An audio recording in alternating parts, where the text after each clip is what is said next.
Градоначалникот на град Скопје Петре Шилегов денеска на доделувањето на наградите и признанијата на најуспешните спортистки, спортисти, тренери, спортска екипа на град Скопје за 2018 година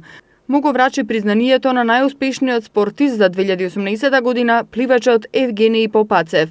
Тој посочи дека градот внесува новини, особено кога се спортот и младите во прашање. А оваа година првпат за 100 најуспешни спортисти ученици се обезбеди стипендија за 8 месеци во текот на учебната година. Мене ми е идејата, мене ми е целта да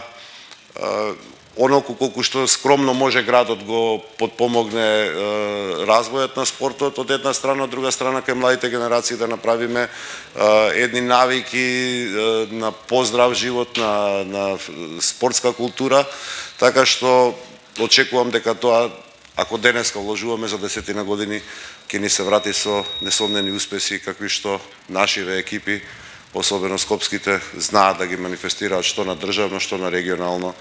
ниво. Шилегов им ги честиташе годинашните успеси на спортистите, а на сите тренери и спортски работници им се заблагодари за ангажманот со цел постигнување извонредни резултати на европски и светски надпревари. На свеченост беа прогласени најуспешните во неколку категории, и тоа најуспешни 10 спортисти во сениорска категорија мажи и жени, најуспешни 5 спортисти во младинска категорија мажи и жени, најуспешен тренер, најуспешна спортска екипа од Скопје, најуспешен спортист и спортистка странец кој настапува во екипа од Скопје и најуспешен спортист и спортистка во категоријата на лица со посебни потреби. Признанијата за најуспешните спортистки, спортисти, тренер и спортска екипа за 2018 година ги доделува градот Скопје, а организатор на манифестацијата е Сојузот на спортови на Скопје. За оваа традиционална манифестација, град Скопје издвојува 300.000 денари.